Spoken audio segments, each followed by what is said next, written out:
You send your children to school, even daycare, you expect that they're breathing in healthy air, right? Well, a Call 6 investigation found that that might not be the case. The federal EPA estimates 1 in 5 schools has a classroom with dangerous levels of radon, a carcinogen you can't see or smell. Call 6 investigates. Kara Kenny joins us now with a new effort underway to keep your kids safe. Radon is a naturally occurring gas that comes up through the soil and gets trapped in buildings. It's the #1 cause of lung cancer among non-smokers, which is why some daycares are choosing to be proactive. It's a busy day at Purpose of Life Academy, a daycare serving more than 100 growing children at 38th and Kessler. I want it to be somewhere in the breathing zone.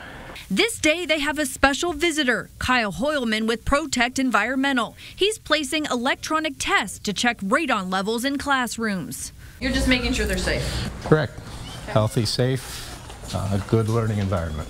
Kids spend a lot of time here. They do.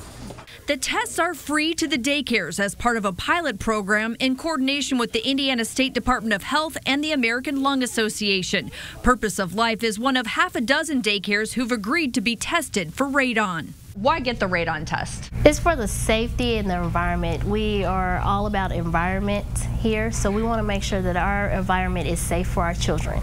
Director Ashley Hogue says some students are there 12 hours a day, but Indiana does not require daycares or K-12 schools to test for radon. Does that surprise you at all? Very much so surprising. But I think we should.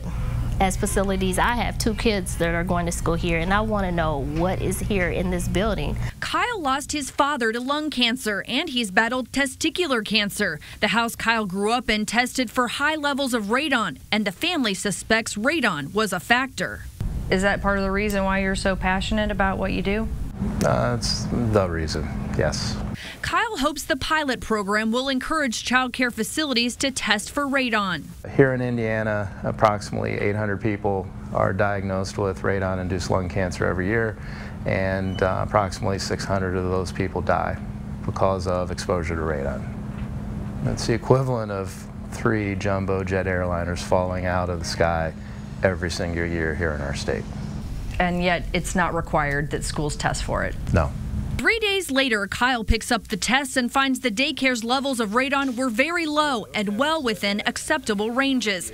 Ashley is undoubtedly relieved, but it's something she plans to keep on her radar. If we find something, let's get it fixed. We've talked about daycares, but what about schools? Tonight on the news at 11, why what we found about radon testing in the classroom has school leaders and parents concerned. Kara Kenny, RTV6.